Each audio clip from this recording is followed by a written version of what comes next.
Alrighty guys, for fiction this week, you guys are going to continue with our Patricia Polacco study.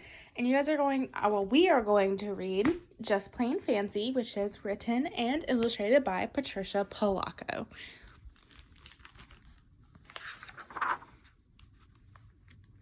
And make sure that you guys follow along with me in the book as we read.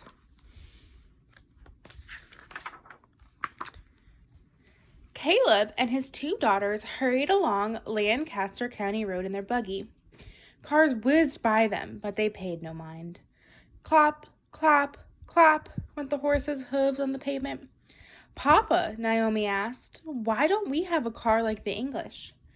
It's not our way, child. We are in no hurry, he said as he drew up the reins and slowly directed the horse into their farmyard.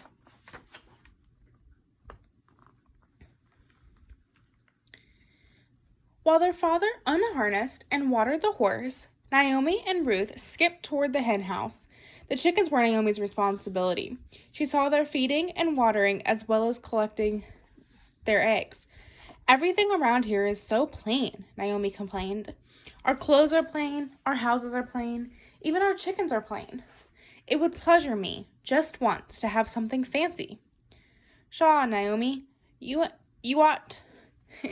ought not to be saying such things, little Ruth scolded. Okay, so I would like you to go ahead and pause this video and answer question number 1.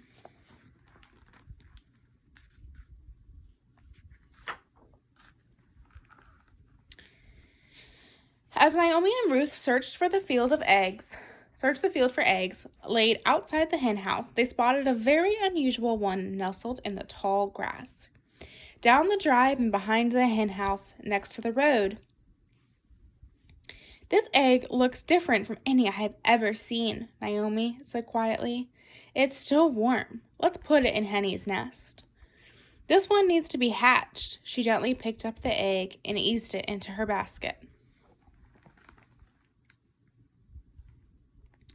Although it was a little bigger than Henry's other eggs and a little darker in color, Naomi gently tucked the egg into the nest while Henny and Ruth looked on. You're so good with chickens, Ruth chirped. I just know you're going to get your white cap this year. Mama says you're ready. Naomi was proud of her chickens and the way she raised them.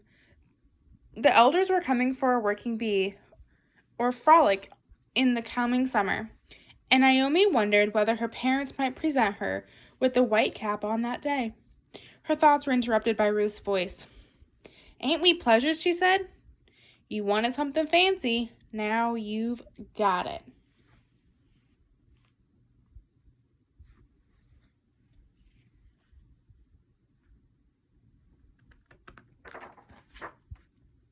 All right, so go ahead and pause this and answer question number 2.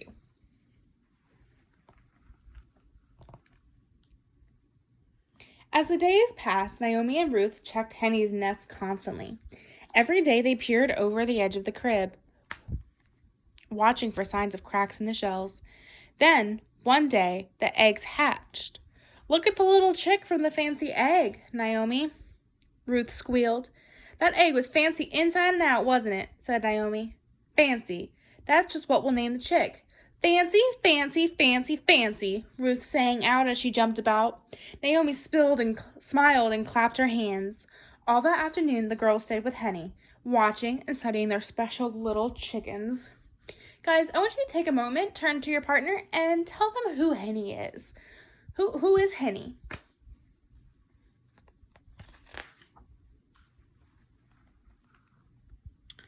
Weeks passed. Henny's chicks grew quickly and were all soon hatching around in the dirt. They had all lost their yellow down feathers and had grown bright white ones. All of them except Fancy. Fancy looked very different from the others. There was no doubt about it. This chick wasn't plain.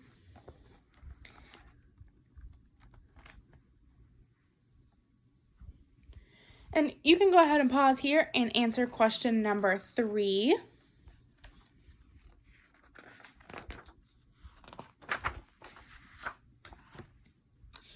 afternoon in the wash house, Naomi and Ruth overheard Aunt Sarai talking to Cousin Hannah about a person in the neighboring Amish community. She dressed too fancy, Sarai said. She had to be shunned. It was wrong to be fancy, Naomi asked. Is it wrong to be fancy, Naomi asked. Indeed, yes, snapped Hannah. We are plain folk. It is in our laws, the Ordnung, that we must be plain. What does shunned mean? Ruth asked haltingly. Someone who is shunned is shamed in front of their elders. After that, friends and neighbors are instructed not to speak to that person. They are no longer one of us, Sarai answered with authority. Naomi and Ruth looked at each other and hurried outside to hang up the washing. Naomi felt botherment inside.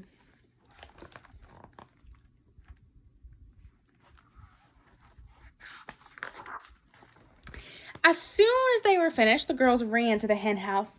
What are we going to do? Ruth asked. Fancy is too fancy to be Amish.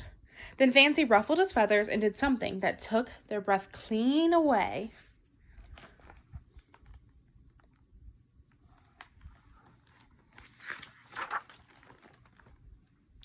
We'll have to hide him until we know what to do, Naomi said finally.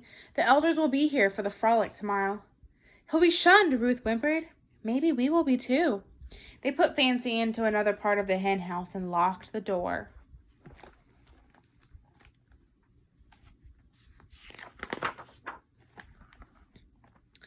The next morning, the neighboring Amish folk arrived for the frolic.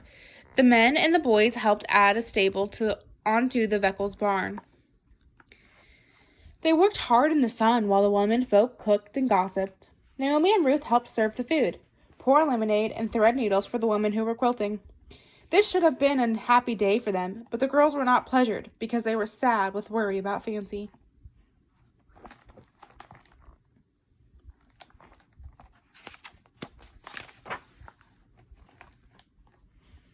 When she had served the last ladle of lemonade, Naomi started towards the hen house. Just then, she noticed the door open. But before she could get there to shut it, Fancy darted out and ran toward the gathering, flapping his wings. Oh no, Naomi called out. This is all my fault. I wanted something fancy. I should have known better than to make that kind of wish. Tears ran down Ruth's cheeks when she saw what had happened. Poor Fancy, she cried. Now he'll be shunned.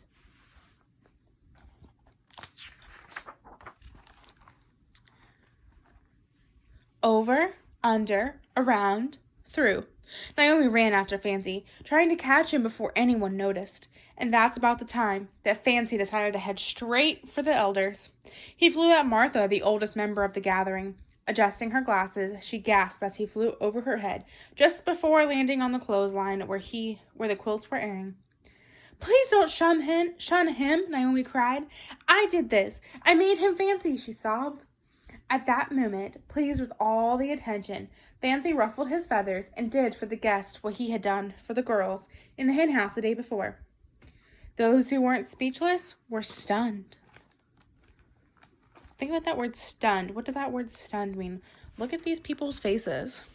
Look at that face. How does she look? What do you think the word stunned means? Talk to your partner.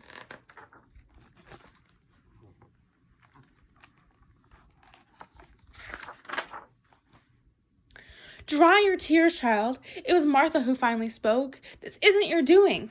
This be God's hard handiwork. Only he could think up colors like that. You mean you aren't going to shun him? Ruth asked. One can only be shunned for going against the ways of our people. Martha continued. This is no plain old chicken. This be one of God's most beautiful creations. He is fancy, child, and that's the way of it.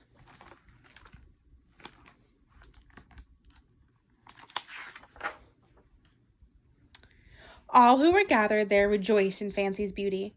I believe you have this coming, child, old Martha said as she held out the new white organdy cap.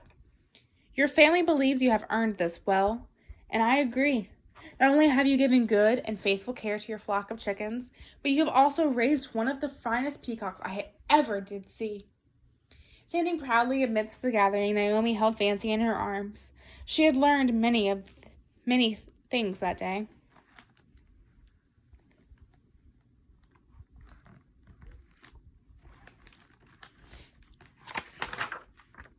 And although no one ever quite knew how Fancy came to be hatched by Henny, it was never questioned. Plainly, it was a miracle. And sometimes miracles are just plain fancy.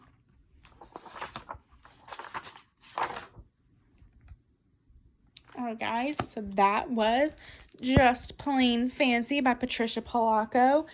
Now I want you to go back and answer questions number 4 and 5. All right, let's go ahead and answer number 4 and 5 for me.